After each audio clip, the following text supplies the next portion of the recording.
তোমার পেটে আমার নয়, অন্য কারো বাচ্চা। এই বাচ্চাকে আমি কিছুতেই নিজের বলে মানব না। নিজের স্বামীর মুখ থেকে এমন কথা শুনে চমকে উঠলেন মালতী খাতুন। তার চোখের কানিশ বেয়ে বেয়ে চলল নোনা জল। দীর্ঘ 8 বছরের সংসার জীবনে এত বড় আত্মত্যাগের পরেও কিনা তার স্বামী তাকে বিশ্বাস করতে পারল না। মালতী খাতুন আজ চাইলেও নিজের সপক্ষে কিছু বলতে পারতেন, কিন্তু তিনি বললেন না, শুধু নিজের স্বামীর উদ্দেশ্যে প্রশ্ন ছুড়লেন। আমার উপরে কি একটু ভরসা করা যায় না? আমাদের এতগুলো বছরের সংসারে থেকেও কি তোমার কাছে ওই মিথ্যা প্রমাণগুলো বেশি দামি? সিরাজুল মজুমদার পাষাণ স্বরে বলেন। নিজের চোখে দেখা সত্যকে আমি অস্বীকার করতে পারবো না। তুমি একজন ব্যভিচারী। আমার দেশের বাইরে অবস্থান করার সুযোগ নিয়ে তুমি অন্য একটা পুরুষের সাথে, সি, আমার বলতেও লজ্জা করছে। তোমার সৌভাগ্য এটাই যে তুমি আমার 5 বছর বয়সী মেয়ের মা। এজন্যই তোমার উপর দয়া করে তোমায় ছেড়ে দিচ্ছি। না হলে তো এই ব্যভিচারের দায়ে আমার তোমায় মেরে মাটিতে পুঁতে দেওয়া উচিত ছিল। মালতী খাতুন আর কিছু বলেন না, শুধু নির্বিকার চেয়ে রইলেন। সিরাজুল মজুমদার তা দেখে রাগী কণ্ঠে বলেন। এখনো দাঁড়িয়ে আছো কোন মুখে? বেরিয়ে যাও বাড়ি থেকে। মালতী খাতুন ধরে আসা গলায় বলেন। যাওয়ার আগে কি শেষবারের মতো একবার আমাকে সুরাইয়ার সাথে দেখা করতে দেবে? খবরদার, তোমার ওই পাপী মুখে আমার মেয়ের নাম নেবে না। এক্ষুনি বেরিয়ে যাও এই বাড়ি থেকে। মালতী খাতুন বুঝলেন আজ তার কোনো অনুরোধই সিরাজুল মজুমদারের মন গলাবে না। তাই তো তিনি আর কোনো দাবি দাওয়া না করে এক প্রকার বেরিয়ে এলেন নিজের স্বামীর ভিটে ছেড়ে। বের হওয়ার সময় তার বুক কেঁপে উঠল, কিন্তু পা থামলো না এক মুহূর্ত। নিজের স্বামীর করা জঘন্য অপমানগুলো বহন করে তিনি বেরিয়ে এলেন মজুমদার বাড়ির বাহিরে। বাইরে এসে চোখের জল মুছে বলেন। তুমি একদিন এসব কিছুর জন্য আফসোস করবে, মিলিয়ে নিও আমার কথা। মালতী খাতুন এগিয়ে চলল এক অজানা গন্তব্যের উদ্দেশ্যে। মনে করতে লাগলেন তার জীবনের একের পর এক ঘটনা। বড়লোক বাবার একমাত্র মেয়ে মালতী খাতুন। বাবা আর 3 ভাইয়ের একমাত্র আদরের বোন ছিলেন তিনি। এক কথায় সবার চোখের মণি। বাবা ভাইরা চাইতো মালতী খাতুনের জীবন অনেক সুখী হোক। তার সুখের কথা ভেবেই ধন্য এক বোনদের পরিবারে মালতীর বিয়ের কথা ঠিক করেন তারা। কিন্তু ঢাকা বিশ্ববিদ্যালয়ে পড়ুয়া মালতী যে মন দিয়ে বসেছিল তারই এক সহপাঠী সিরাজুল মজুমদারকে। আর তাই নিজের পরিবারকে বোঝানোর চেষ্টা করেন তার ভালোবাসার মর্মার্থটা। কিন্তু মালতীর বাবা ভাই কেউই তাদের এই সম্পর্কটা মেনে নেয় না। কারণ একে তো সিরাজুলের সাথে তাদের স্ট্যাটাস মিলে না, তার উপর সিরাজুলের বাবা এককালে মালতীর বাবার অফিসের কর্মচারী ছিল। এই বিষয়টাই তাদের ভালোবাসার পথে বাধা হয়ে দাঁড়ায়। কিন্তু মালতী এসব বাধা মানতে নারাজ ছিল। আর তাই তো পরিবারের অমতে পালিয়ে গিয়ে বিয়ে করে সিরাজুল মজুমদারকে। নিজের আদরের মেয়ের থেকে এমন অবদ্ধতা সহ্য করতে পারেনি মালতীর বাবা। আর তাই তো এই ঘটনার পরই তিনি স্ট্রোক করে সম্পূর্ণ প্যারালাইজড হয়ে পড়েন। মালতী এসব জেনে তার বাবার সাথে দেখা করতে গেল। তার 3 ভাই এবং মা তাকে অপমান করে তাড়িয়ে দিয়েছিল। মালতীর মা তো অভিশাপ দিয়ে বলেছিল যে এক জীবনে আর কোনোদিন এর যথাযথ শাস্তি তিনি পাবেনি। আজ হয়তো তার মায়েরই সেই অভিশাপের ফল। ভাবতে ভাবতেই মালতী খাতুনের কান্নার গতি বাড়ল। মনে পড়ে গেল বিয়ের পরবর্তী জীবনের গল্প। মালতীর সাথে বিয়ের পরেই যেন সিরাজুল মজুমদারের ভাগ্য খুলে গেল। হঠাৎ করেই তিনি একটা ব্যবসা শুরু করলেন এবং কিছুদিনের মধ্যেই তার ব্যবসা ফুলে চলে উঠল। শহরের অন্যতম ধন্য ব্যক্তি হয়ে উঠলেন তিনি। এরপর তাদের জীবনে এলো তাদের প্রথম সন্তান সুরেয়া বৃষ্টি, যে তাদের জীবনের এক পলাশ বৃষ্টি হয়ে নেমেছিল যেন। সেই সুরাইয়াকে নিয়েই তাদের দীর্ঘ সুখের সংসার ভালোই কাটে। কিন্তু এরই মাঝে হঠাৎ তাদের জীবন ঘনিয়ে আসে এক আঁধার। সিরাজুল মজুমদারের এই ব্যবসার জগতে এসে অনেক শত্রু বানিয়ে ফেলেন। তাদেরই একজন সুমন পাটোয়ারি। এই সুমন পাটোয়ারি শুরু থেকেই মালতীর দিকে কুনজর পড়েছিল। যখন এক বিজনেস মিটিংয়ে তিনি মালতীকে দেখেছিলেন, তার এই খারাপ উদ্দেশ্য বুঝতে সিরাজুল মজুমদারেরও বেশ বেগ করতে হলো না। তাই তিনি মালতী খাতুনকে ঘরের 4 দেওয়ালের মধ্যেই একদম বন্ধ করে ফেলেন তার নিরাপত্তার কথা ভেবে। কিন্তু শিক্ষিত মালতী এই বন্দি দশা ভালো লাগতো না। তিনি ঢাকা বিশ্ববিদ্যালয় থেকে মাস্টার্স ডিগ্রি অর্জন করেছিলেন আর তার ইচ্ছে ছিল শিক্ষকতার পেশায় যোগ দেওয়া। সেজন্যই তো তিনি লড়াই করে যান নিজের স্বামীর সাথে। এই থেকে তাদের সম্পর্কের টানাপোড়া শুরু হয়। মালতী খাতুন এক প্রকার সিরাজুল মজুমদারকে উপেক্ষা করেই একটি প্রাইভেট স্কুলে শিক্ষক হিসেবে যোগ দেন, যা সিরাজ মজুমদারকে মনক্ষুণ্ণ করে। এরপর একদিন সিরাজুল মজুমদারকে তার কোম্পানির কিছু জরুরি কাজে সিঙ্গাপুরে যেতে হয়, আর সিঙ্গাপুর থেকে ফিরেই তিনি জানতে পারলেন মালতী খাতুন মা হতে চলছেন। এই বিষয়টাতে তিনি প্রথমে ভীষণই খুশি হয়েছিলেন, কিন্তু বিপত্তি ঘটে তখন যখন তার ব্যবসায়িক প্রতিদ্বন্দ্বী সেই সুমন পটোয়ারি তাকে কিছু ছবি পাঠায়, যেখানে মালতী খাতুন ও তার ঘনিষ্ঠতা স্পষ্ট ছিল। এসব দেখে সিরাজুল মজুমদার মালতীকে অবিশ্বাস করতে শুরু করেন। তিনি ভাবতে থাকেন এসব কারণেই মালতী তার অবাধ্যতা করেছে, আর এখান থেকেই তাদের সুন্দর সম্পর্কের চির ধরে। মালতী সিরাজ মজুমদারকে অনেক বোঝানোর চেষ্টা করেন যে এসব ছবি মিথ্যা, কিন্তু তিনি কোনো কথাতেই কান দেন না। অবশেষে আজ পরিস্থিতি সব থেকে তিক্ত হয়ে ওঠে যখন সিরাজুল মজুমদার তার সন্তানকে অস্বীকার করে তাকে বাড়ি থেকে বের করে দেয়। মালতী এখন একমাত্র ভরসা তার বান্ধবী শেফালি, কারণ সেই তার বিপদের একমাত্র সঙ্গী। মালতী শেফালির বাড়িতে এসে উপস্থিত হয়। শেফালি একজন বিধবা নারী, যিনি একা এই শহরে বাস করছেন। ভালোবেসে বিয়ে মাত্র 1 বছরের মাথায় সড়ক দুর্ঘটনায় নিজের স্বামীকে হারিয়েছেন তিনি। তারপর থেকে একাই থাকেন। শেফালি একজন বিসিএস ক্যাডার এবং কৃষি মন্ত্রণালয়ে চাকরি করছেন। মালতী থেকে সব শুনে তিনি হতবাক হয়ে বলেন, তোর স্বামী তোকে বিশ্বাস করলো না? এটা কেমন কথা? আমি বুঝতে পারছি না শেফালি, যাকে ভালোবেসে একসময় আমি নিজের পরিবারকে ত্যাগ করেছিলাম, আজ সে আমাকে ত্যাগ করলো। দুঃখ পাস না মালতী, দেখবি সব ঠিক হয়ে যাবে। আসলে কি সব ঠিক হবে? এই প্রশ্নে আনাগোনা করতে থাকে মালতী খাতুনের মনে।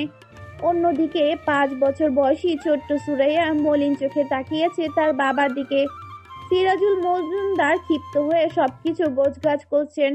ছোট্ট সুরাইয়া কাঁদো কাঁদো স্বরে বলে, মম কোথায় ড্যাড? মমকে আমার কাছে এনে দাও না। মরে গেছে তোমার মম, আর একবারও ওই মহিলার নাম আমার সামনে নেবে না। নিজের বাবার থেকে এমন ধমক খেয়ে ছোট্ট সুরাইয়া কাঁদতে থাকে। সিরাজুল মজুমদার আবারও ধমকে বলেন, এসব কান্না বন্ধ করো। তোমার সব জিনিস আমি গুছিয়ে নিয়েছি। আমরা এখনই এই বাড়ি, এই শহর, এমনকি এই দেশও ত্যাগ করব। কোথায় যাব আমরা ড্যাড? সিঙ্গাপুরে। আমি চাই না ওই বেবিচারী মহিলার ছায়াও আর তোমার উপর পড়ুক। তাই আমি তোমাকে নিয়ে অনেক দূরে চলে যাব, যেখানে ওই মহিলা কখনোই তোমার নাগাল পাবে না। আমি যাব না। চুপ, যেতে তোমাকে হবেই। এইভাবেই জোরপূর্বক ভাবে নিজের মেয়ে সুরাইয়াকে নিয়ে সিঙ্গাপুরে চলে যান সিরাজুল মজুমদার। 9 মাস পর পৃথিবীতে এলো এক নতুন প্রাণ। মালতী খাতুন কোল আলো করে আজ জন্ম নিল আরো একটি কন্যা সন্তান। শেফালি নিজ হাতে তাকে মালতীর কোলে তুলে দিয়ে বলল, তোর আবার মেয়ে হয়েছে রে, কি নাম রাখবি ওর? ও শুধু আমার মেয়ে হয়েই আসেনি, ও আমার জীবনের আলো হয়ে এসেছে। আমি জানি একদিন এই মেয়েই আমার জীবনের সব আঁধার দূর করে আলো নিয়ে আসবে। তাই আমি ওর নাম রাখবো সুমাইয়া আলো। মালতী খাতুন দাঁড়িয়ে আছেন জানালার রেলিং ধরে। সময় পরিক্রমায় তার জীবনে অনেকগুলো দিন পেরিয়ে গিয়েছে। এক সময় যুবতী নারী আজ মধ্যবয়সী নারীতে পরিণত হয়েছে। চোখে তার মোটা ফ্রেমের চশমা, কিছু চুলও ধরেছে পাকা। মালতী খাতুন একটা দীর্ঘ নিঃশ্বাস ফেলেন। হঠাৎ করেই নিজের প্রাণপ্রিয় বান্ধবী শেফালির ডাকে পিছন ফিরে তাকান। শেফালি মালতীর উদ্দেশ্যে বলেন, আয় খেতে আয়, কতক্ষণ আর এভাবে না খেয়ে থাকবি? আমার এখন একদম খেতে ইচ্ছে করছে না রে। এভাবে না খেয়ে থাকলে তো তোর শরীর খারাপ করবে। একটু কিছু খেয়ে নে। প্রতি বছরই তো এই দিনটা তুই এমন উদাসীন থাকিস। মালতী খাতুন অতীতের কিছু হৃদয়বিদক স্মৃতি মনে করেন। তার দু চোখে অশ্রু জলে সিক্ত হয়ে ওঠে। তিনি সেই চোখে জলটা মুছে নিয়ে বলেন, কি করব বল, হাজার চাইলেও যে 18 বছর আগে সেই দুর্বিষহ স্মৃতি আমি ভুলতে পারি না। চোখ বন্ধ করলেই মনে পড়ে যায় ভালোবাসার মানুষের অবিশ্বাসের কথা। উনি কি আমার ওপর একটু ভরসা রাখতে পারতেন না? আজ 18 বছর হলো ওনার থেকে আমি দূরে রয়েছি। আমার সুরায়া, আমার মেয়েটাকেও তো কতদিন থেকে দেখি না। আমার বুক জুড়ে কি হাহাকার, সেটা আমি কিভাবে বোঝাবো বল? একদম চিন্তা করিস না, আল্লাহ যদি চায় তাহলে একদিন সব কিছু ঠিক হয়ে যাবে। দেখিস, তুই আবারও তোর মেয়েকে ফিরে পাবি। সেই আশাতেই তো বেঁচে আছি। আমার জীবনে এখন শেষ ইচ্ছা এটাই, শেষবারের মতো আমার বড় মেয়ে সুরায়াকে দেখা, তার কাছে নিজের সত্যটা প্রকাশ করা। ও যেন ওর বাবার মতো আমায় ঘৃণা না করে, না হলে যে আমি একেবারে শেষ হয়ে যাবো রে। তুই এত চিন্তা করিস না, আমি ভাত বেড়ে দিচ্ছি, তুই খেয়ে নে। আচ্ছা, ও কোথায় রে? আলোর কথা বলছিস? কোথায় ও? তোর আলো কি আর শান্ত হয়ে থাকার মেয়ে? 18 বছর হয়ে গেল, তাও মেয়ের দোষীপনা গেল না। দেখ, কোন মাঠে হয়তো আবারও ক্রিকেট খেলতে চলে গেছে। এই মেয়েকে আমি কতবার মানা করেছি, তবুও যদি আমার কথা শোনে। এত বড় মেয়ে কিনা ছেলেদের সাথে মিলে ক্রিকেট খেলছে, লোকে কি বলবে? ওকে এসব বলে কি কোনো লাভ আছে? তুই তো জানিস ও কেমন। না, এবার আমাকে ওকে আরো শক্ত হাতে মানুষ করতে হবে। এতদিন ওকে বেশি আদর ভালোবাসা দিয়ে একদম মাথায় তুলে ফেলেছি, এবার ওকে মাথা থেকে নামাতে হবে। তাহলে তুই কি করতে চাইছিস? সামনেই ওর এইচএসসি পরীক্ষার রেজাল্ট দিবে। আমি ভাবছি এরপরই ওকে কোনোভাবে মেডিকেল বা ভার্সিটিতে অ্যাডমিশনের প্রেশার দিতে হবে। এমনিতেই তো ছাত্রী হিসেবে ও খারাপ না, আশা করি ওর এইচএসসি রেজাল্টও ভালো হবে। কিন্তু ও যে ক্রিকেটার হতে চায়। ও চাইলেই তো আর হবে না। আমি চাই ও জীবনে ভালো কিছুতে প্রতিষ্ঠিত হোক। ও আমার জীবনের আলো হয়ে এসেছিল, তাই আমিও চাই ওর জীবন আলোকিত হোক। স্বপ্নের বিরুদ্ধে গিয়ে কি আলোকিত জীবন পাওয়া যায়? ও যেই স্বপ্ন বেছে নিয়েছে, সেটা যে ওর জীবনে খুব একটা আলো ছড়াবে না, সেটা তুইও ভালো করে জানিস। শেফালি দীর্ঘশ্বাস ফেলেন। ইয়ে, A6, ইয়ে, আমরা জিতে গেছি। বলেই আনন্দে মেতে উঠল আলো। পরনে তার একটা গাঢ় লাল সালোয়ার কামিজ। এই সালোয়ার কামিজ পরে ক্রিকেট খেলেই সে একদম খেলায় মাতুয়া হয়ে দিয়েছে। সে একদম খেলা মাতিয়ে দিয়েছে। পাড়ার তাবড়া তাবড়া ছেলে প্লেয়ারদের হারিয়ে জিততে হাসিল করে নিয়েছে। পাড়ার বাগা প্লেয়ার আকাশের মুখে আধার নেমে এসেছে। আলো আকাশের সামনে গিয়ে ভাব দেখিয়ে বলে, কি রে, কে যেন বলেছিল সেই এলাকার বেস্ট প্লেয়ার? একটা সামান্য মেয়ে নাকি তাকে হারাতে পারবে না, তো তার ফটর ফটর হঠাৎ বন্ধ হয়ে গেল। এই অপমান হজম করতে পারল না আকাশ। রেগে কিছু বলতে যাবে, তার আগেই পেছন থেকে কেউ একজন গম্ভীর স্বরে বলে উঠল, এই বলটা কে ছুঁড়েছে? আলো পেছন ফিরে তাকাতেই দেখতে পায় স্যুট পরিহিত একজন সুদর্শন যুবককে। দেখে বোঝা যাচ্ছে কোনো বড় বিজনেসম্যান হবে। আলো তার দিকে তাকিয়ে কিছুটা বিরক্তি স্বরে বলে, আমি ছুঁড়েছি কেন? ইউ ইডিয়েট, তুমি জানো আমার কত বড় ক্ষতি করেছো? আপনার সাহস কি করে হলো আমি ইডিয়ট বলার? তুমি জানো তোমার জন্য আমার গাড়ির দামি কাঁচ ভেঙে গেছে। এটার দাম কত জানো? এসেছে টাকার গরম দেখাতে। তা বলুন, কত টাকা আমি ক্ষতিপূরণ দিয়ে দিব? বেশি না, মাত্র 2 লাখ টাকা। ওহ, 2 লাখ? আলো দু চোখে বিস্ফোরিত হয়ে যায়। এবার যুবকটি নিজের আইডি কার্ড আলোর হাত দিয়ে দিয়ে বলে, এই যে আমার ঠিকানা, 2 লাখ টাকা জোগাড় হলে এখানে দেখা করে টাকাটা ফেরত দিয়ে এসো। ততদিন পর্যন্ত অপেক্ষায় থাকলাম। বলেই সে অনেকটা ভাব দেখিয়ে চলে যায়। আলো যুবকটি যাওয়ার পানে তাকিয়ে রইল। আকাশ যেন এই ঘটনার সুযোগ পেয়ে গেল। সে বলল, মেয়েরা খেলতে কোনো না কোনো দুর্ঘটনা ঘটবেই, এর জন্যই এদের খেলতে দিতে চায় না। মেয়েদের কাজ হলো ঘরদোর সামলানো, তা না করে চলে এসেছে ক্রিকেট খেলতে। আর গাধাকে দিয়ে কি আর হাল চাষ হয়? আকাশের কথা শুনে তার দিকে রক্তিম চোখে তাকায় আলো। চ্যালেঞ্জের সুরে বলে ওঠে, একদিন এই সামান্য মেয়েই বাংলাদেশ মহিলা ক্রিকেট দলের প্লেয়ার হবে, মিলিয়ে নিস। বলেই সে কিছুক্ষণ আগে দেওয়া যুবকটির আইডি কার্ডের দিকে তাকায়। সেখানে বড় বড় অক্ষরে লেখা শরণ চৌধুরী। আলো তুমুল আত্মবিশ্বাস নিয়ে বলে, একদিন এই টাকাটাও আমি সম্পূর্ণ ফেরত দেব, এটা আমার প্রতিজ্ঞা। সিঙ্গাপুরের এক বিশাল আকাশচুম্বী অ্যাপার্টমেন্টের একটা বিলাসবহুল রুমে দাঁড়িয়ে নিজের ডায়েরিতে সযত্নে লুকিয়ে রাখা কিছু ছবি দেখছে একটি মেয়ে। বছর তার 23-এর কোঠায়। একটা ছবির উপর হাত বুলিয়ে তার চোখে জল চলে আসে। হাতের উল্টো পিঠে সে জল মুছে নিয়ে মেয়েটি বলে, 18 বছর, দীর্ঘ 18 বছর তোমায় আমি দেখি না মম। ড্যাড যাই বলুক না কেন, আমি বিশ্বাস করি আমার মম কখনো খারাপ হতে পারে না। এতগুলো বছর বাবার জেদের জন্য আমি তোমার থেকে দূরে ছিলাম, তবে এবার আর না। আমি শীঘ্রই তোমার কাছে আসছি মম। এরই মধ্যে হঠাৎ তার ফোন বেজে ওঠে। ফোনটা রিসিভ করতেই বিপরীত দিক থেকে কেউ বলে ওঠে, এটা আমি কি শুনলাম বৃষ্টি? আপনি নাকি আমাদের মেডিকেলের জবটা ছেড়ে দিচ্ছেন? যা করছেন ভেবে করছেন তো? আমাদের মেডিকেল হলো এশিয়ার অন্যতম সেরা মেডিকেল। দেশে বিদেশের কতজন এখানে ইন্টার্নশিপ করার জন্য হ্যাপিতেশ করে মরে, আর সেখানে আপনি কিনা ইন্টার্নশিপ করার সুযোগ পেয়েও ছেড়ে দিচ্ছেন। তো এরপর কোথায় যাবেন? বাংলাদেশের একটি প্রাইভেট মেডিকেলে কথা হয়েছে, আমি সেখান থেকেই ইন্টার্নশিপ করব। কি? বাংলাদেশ? Are you mad? এখানে এত ভালো সুযোগ ছেড়ে দিয়ে আপনি বাংলাদেশে যাবেন? কারণ সেখানে আমার এখানকার থেকেও অনেক বেশি কিছু করার আছে। বলে সে ফোনটা রেখে দেয়। আলো বাসায় ফিরতেই আজ এক অদ্ভুত পরিস্থিতির মুখোমুখি হলো।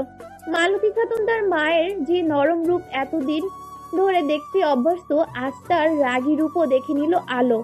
আলো বাসায় ঢুকতেই মালতী খাতুন ক্রোধের সুরে বলেন, আবারও ক্রিকেট খেলতে গেছিলি তুই? আসলে আম্মু, তুমি তো জানোই যে মালতী খাতুনের ইশারা করে আলোকে থামিয়ে দেন। অতঃপর চূড়ান্ত রেগে বলেন, পাশের বাসার রাহেলা ভাবি আমায় কি বলেছিল জানিস? আমার মেয়ে নাকি আমি বেলাজ বানিয়েছি। এত বড় হয়েও সে নাকি পাড়ার ছেলেদের সাথে মিলে বেহায়াপনা করে বেড়াচ্ছে, তাদের নাকি গতব দেখিয়ে বেড়াচ্ছে। এসব কথা ঠিক নয় আম্মু, আমি মোটেই এমন কিছু করিনি। আমি তো শুধু ওদের সাথে মিলে ক্রিকেট খেলেছি। তোর কি বিবেক বলে কিছু নেই? এখনো কি তুই ছোট আছিস? ছোটবেলায় না হয় তোকে কিছু বলতাম না ক্রিকেট খেলা নিয়ে, কিন্তু তাই বলে এত বড় মেয়ে হয়ে তুই ছেলেদের সাথে ক্রিকেট খেলবি? সমাজের লোক কি এটা ভালো চোখে দেখবে? আমি কি করব আম্মু? কোনো মেয়ে তো ক্রিকেট খেলে না এই পাড়ায়, আর সেজন্য তুই ছেলেদের সাথে ক্রিকেট খেলবি? এত বড় হয়েছিস, তোর মাথায় কি বোধ বুদ্ধি কিছু হয়নি? মেয়েদের কি এভাবে ছেলেদের সাথে মিলে ক্রিকেট খেলা শোভা পায়? দেখ, আমি নারীর অধিকারের বিপক্ষে নই, কিন্তু তার মানে এই নয় যে আমি এ ধরনের কাজকে সমর্থন করব। তুই এখন একজন পরিপূর্ণ নারী হয়েছিস, তাই সমাজ তোকে যেভাবে জাজ করবে। আর তুই যে এভাবে ছেলেদের সাথে খেলছিস, ওই ছেলেদের মনে কি আছে তুই জানিস? আলো কিছুই বুঝতে পারল না। মালতী খাতুন একটা দীর্ঘশ্বাস ফেলে বলেন, তুই এই সব ক্রিকেট খেলা বাদ দিয়ে পড়াশোনায় মন দে। আগামী সপ্তাহেই তোর এসএসসি পরীক্ষার রেজাল্ট দেবে। আমার অনেক আগেই তোকে এসব বলা দরকার ছিল, কিন্তু আমার মধ্যেও কিছু উদাসীনতা ছিল। যাই হোক, আমি সিদ্ধান্ত নিয়েছি তোকে মেডিকেলে কোচিংয়ে ভর্তি করাবো। তোকে জীবনে প্রতিষ্ঠিত দেখতে চাই আমি। আমার এই কথাটা রাখ প্লিজ। কিন্তু আম্মু, আমি তো ডক্টর হতে চাই না, আমি ক্রিকেটার হতে চাই। আমি এই বিষয়ে আর কোনো কথা শুনতে চাই না। এই জীবনে আমি অনেক কষ্ট সহ্য করেছি। আমি চাই তুই অন্তত জীবনে একটু সুখী হ। তাই তোর সুখের কথা ভেবেই আমি সিদ্ধান্ত নিয়েছি তোকে ডাক্তার বানাবো। নিজের স্বপ্নের বিরুদ্ধে গিয়ে কি আমি সুখী হতে পারবো আম্মু? কিন্তু তুই যেই পথে সফলতা আশা দেখছিস সেখানে সফলতা পাবি তা কি তুই নিশ্চিত? আর যদিও বা সফলতা পেয়েও যাস, তবুও সমাজের লোক তোকে বাঁকা চোখেই দেখবে। আমি তোকে এমন কোনো অনিশ্চিত ভবিষ্যতের দিকে পা বাড়াতে দিতে পারবো না। তাই আমি যা বলছি তাই শোন। কালকে আমি তোকে গিয়ে একটা মেডিকেল কোচিংয়ে ভর্তি করিয়ে আসবো। তুই এবার পড়াশোনায় মন দে, এটাই তোর কাছে আমার শেষ ইচ্ছা। আম্মু, এবার ভেবে দেখ তুই আমার এই কথা রাখবি কিনা। আলো একটা অদ্ভুত দোটানায় পড়ে গেল। সে বুঝতে পারে না এই পরিস্থিতি সে কি বেছে নিবে, নিজের স্বপ্ন নাকি নিজের মায়ের ইচ্ছেকে, যেই মা তার জন্য জীবনের সর্বোচ্চ ত্যাগ স্বীকার করেছে। কয়েকদিন পর বৃষ্টি অবশেষে বাংলাদেশের মাটিতে পা রেখেছে। আজকেই সিঙ্গাপুর থেকে ঢাকায় ফিরেছে। সে এক মুহূর্ত নষ্ট করেনি।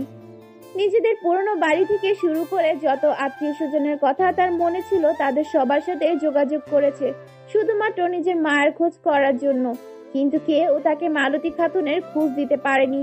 বৃষ্টি অনিশ্চিত ভেবে একটি ক্যাব করে যাচ্ছিল রাস্তার মধ্য দিয়ে। তার মনে ঘুরপাক খাচ্ছিল নানান চিন্তা। এত দূর থেকে বাংলাদেশে এসে যেই উদ্দেশ্যে এসেছে, সেটা কি তাহলে ব্যর্থ হবে? হাতের উল্টো পিঠ দিয়ে চোখের জল মুছে বৃষ্টি বলে ওঠে, আমি কি তাহলে এত দূরে এসেও তোমার দেখা পাবো না মম? আমাদের কি তাহলে আর কখনো এক হওয়া হবে না? আর কখনো কি আমি আগের মতো তোমার ভালোবাসা পাবো না? বলেই সে চোখ বন্ধ করে ছোটবেলায় তার এবং তার মায়ের কাটানো কিছু সুন্দর মুহূর্ত মনে করে। হঠাৎ করেই তার কিছু একটা মনে হয়, তাই সে ক্যাব চালকের উদ্দেশ্য করে বলে, আমাকে একটু বিলীন অভয়ারণ্যের দিকে নিয়ে যাবেন? ক্যাব চালক বলে ওঠেন, কিন্তু ম্যাম, এটা তো ঢাকা থেকে অনেকটা দূরে, জায়গাটা বেশ নির্জন, যেতে অনেক সময় লাগবে। কোনো ব্যাপার না, ওখানে নিয়ে চলুন আমায় প্লিজ। ওর প্রয়োজনে আমি আপনাকে প্রয়োজনের থেকেও বেশি ভাড়া দেব। আচ্ছা বেশ, যাচ্ছি। মুখ কালো করে নিজের ফোনের দিকে তাকিয়ে আছে আলো। বুক চিরে তার বেরিয়ে আসছে দীর্ঘশ্বাস। নিজের করা কাজের জন্য নিজেই আফসোস হচ্ছে। আলো নিজেই নিজের প্রতি অভিযোগ জানিয়ে বলল, কেন যে এত ভালো করে পরীক্ষাগুলো দিলাম? আজ যদি একটু খারাপ পরীক্ষা দিতাম তাহলে আজ এই দিনটা দেখতে হতো না। এমন সময় আলোর কলেজের এক বান্ধবী তার পাশ দিয়ে যাচ্ছিল। সে আলোকে দেখেই বলে ওঠে, কিরে আলো, তোর মুখে এমন অন্ধকার কেন? ফেল করেছিস নাকি? কোনো ব্যাপার না, পরের বার পাস করবি। এই নে মিষ্টি খা, আমি 4.50 পেয়েছি। বলেই সে আলোকে মিষ্টি খাইয়ে দেয়। আলো বিষণ্ণ স্বরে বলে, ফেল করলে তো হয়েই যেত, আমি ফেল করিনি। তাহলে মুখটা এমন কোমড়া করে রেখেছিস কেন? জিপিএ পয়েন্ট কম এসেছে, কই দেখি তো রেজাল্ট। বলেই সে আলোর হাত থেকে তার ফোনটা নিয়ে নিল। তারপর বিস্ফোরণ চোখে তাকিয়ে বলে, এ কি, তুই তো সব বিষয়ে A+ পেয়েছিস, এত ভালো রেজাল্ট করেও মুখটা গোমড়া করে রেখেছিস, পাগল নাকি তুই? আমার অবস্থাটা তুই বুঝবি না।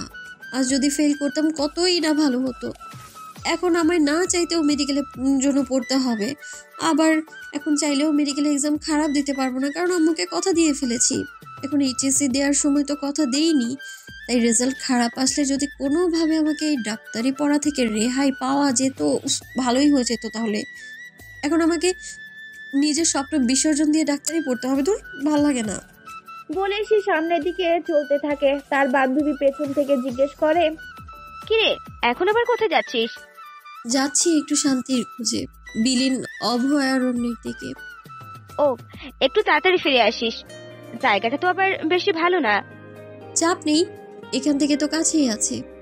বলেই আলো যাওয়া শুরু করে। ছোটবেলা তার যখনই মন খারাপ হতো তখন তার মা তাকে এই বুলনে অবরণে নিয়ে আসতো। আজ বড় হয়েও আলোর মধ্যে এই স্বভাব থেকে গেছে, তাই তো সে বিষণ্ণতা কামাতে সেখানে যাচ্ছে। আলো বর্তমানে অবস্থান করছে বিলীন অবরণের সামনে অবস্থিত একটি বিশাল বিলের সামনে। এই স্থানটাতে এসে সে যেন অদ্ভুত শান্তি খুঁজে পাচ্ছে। বিলের সামনে দাঁড়িয়ে চোখ বন্ধ করে নেয় আলো। চোখ বন্ধ করে ধীরে শ্বাস ফেলতে ফেলতে বলে, আমার ক্রিকেটার হওয়ার স্বপ্ন কি কখনোই পূরণ হবে না?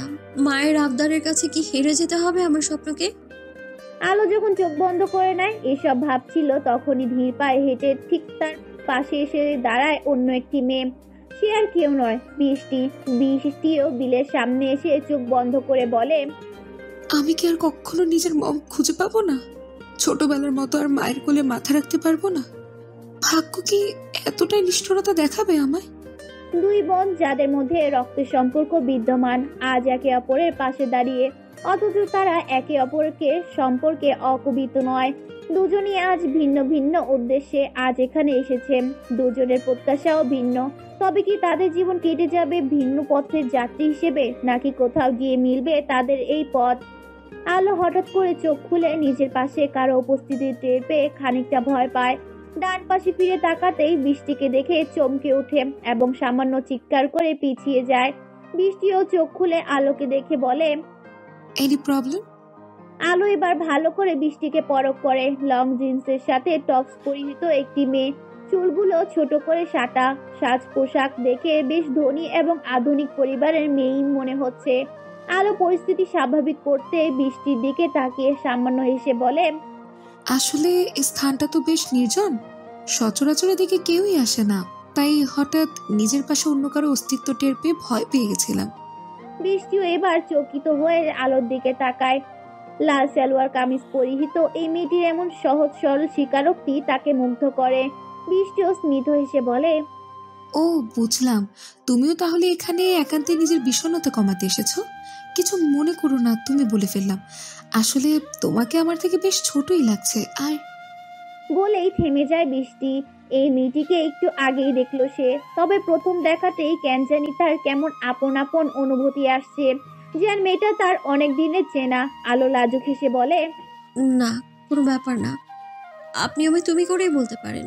কি বলুন তো, এই স্থানটা না আমার অনেক প্রিয়। আমার মন যখনই খারাপ হয় আমি এইখানে চলে আসি নিজের মন ভালো করার জন্য।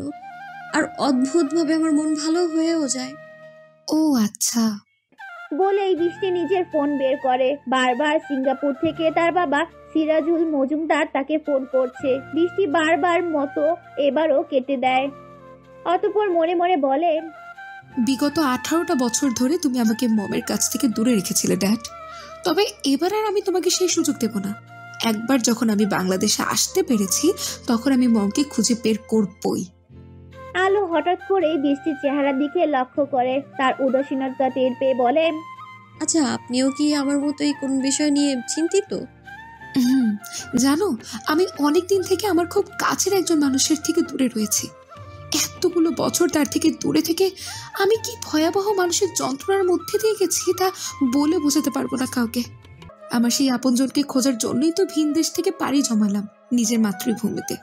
কিন্তু আলো বুঝতে পারে তার সামনে দাঁড়ানো অতীব সুন্দরী এই রমণীর জীবনে কষ্টটা হয়তো তার থেকেও বেশি।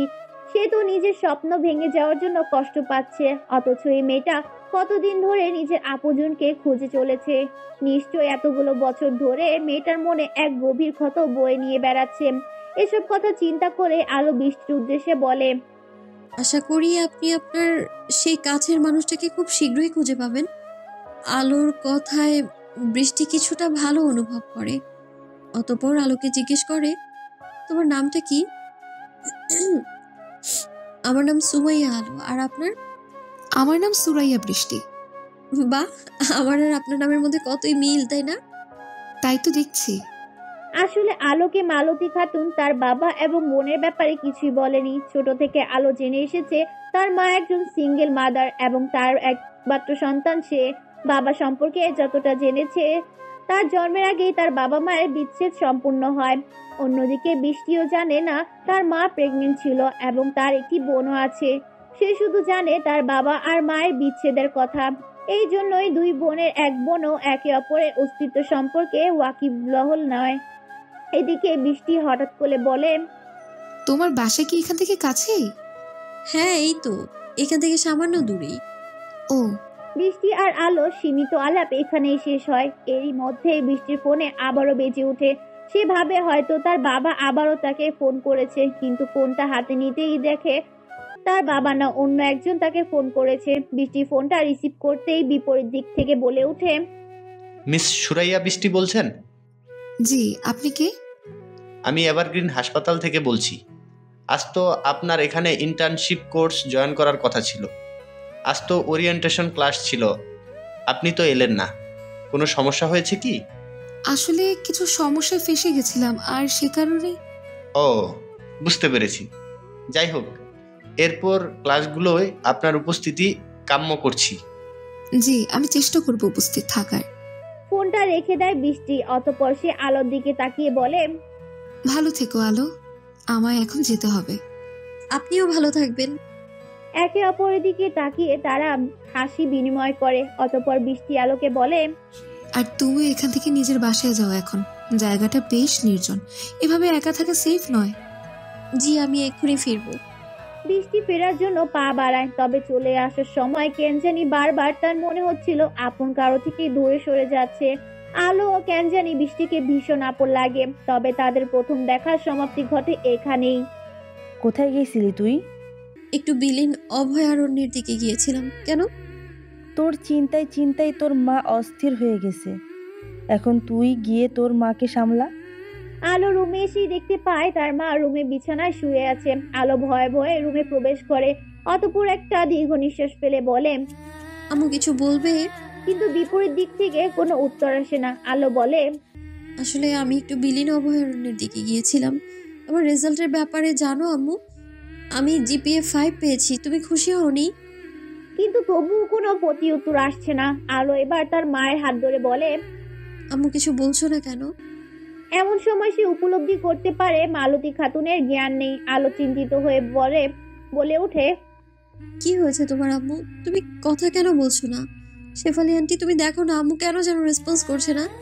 শেফালি বেগম ছুটে আসেন। এসেই তিনি দেখতে পান মালতী খাতুন জ্ঞানহীন পড়ে আছেন। তিনি ভীষণ চিন্তাগ্রস্ত হয়ে পড়েন। কিছুক্ষণ মালতী খাতুনকে ডাকাডাকি করে বুঝতে পারেন এসবে কোনো লাভ হবে না। এজন্য তিনি বলেন, আলো, তুই তোর মায়ের পাশেই থাক, আমি দেখছি কি করা যায়। মনে হয় তোর মাকে হাসপাতালে নিতে হবে। কিছুদিন ধরেই ও বলছিল ওর শরীরটা ভালো যাচ্ছিল না। আল্লাহই ভালো জানেন কি হয়েছে। ও আম্মু, তুমি চোখ খোলো না। আমি তোমার সব কথা মেনে চলবো আম্মু। তুমি যা বলবে তাই করবো। দয়া করে চোখ খোলো আম্মু। এভাবেই এক তুমুল অস্থিরতার সৃষ্টি হয়। খুব শীঘ্রই অ্যাম্বুলেন্স করে মালতী খাতুনকে একটি স্থানীয় সরকারি হাসপাতালে নিয়ে যাওয়া হয়। সেখানেই তার চিকিৎসা শুরু হয়। নতুন দিনের আগমন ঘটল পৃথিবীতে। কিন্তু আলো জীবনে যেন এই ভোরের আলো এক উপহাস নিয়ে এলো। তার জীবনে একমাত্র আশার প্রদীপ। তার মার অবস্থা এখন ঠিক নেই। ডাক্তার জানিয়েছে মালতী খাতুনের হার্টে অনেক বড় সমস্যা দেখা দিয়েছে। তার উন্নত চিকিৎসার প্রয়োজন, যা এই সরকারি হাসপাতালে হবে না। এর জন্য তাদের কোনো ভালো হসপিটালে যেতে হবে। এইসব শুনে যেন আলোর মাথায় আকাশ ভেঙে পড়েছে। শেফালি বেগম আলোর কাঁধে হাত দিয়ে বলেন, তুই এত চিন্তা করিস না আলো, আমি দেখছি কি করা যায়। তুমি তো আমাদের জন্য অনেক করেছো শেফালি আন্টি, আর কত কি করবে আমাদের জন্য। এটা তুই কেমন কথা বলছিস আলো? আমি কি তোদের পর? তোদের আপন ভাবি, এই জন্যই তো সবসময় তোদের পাশে থাকার চেষ্টা করি।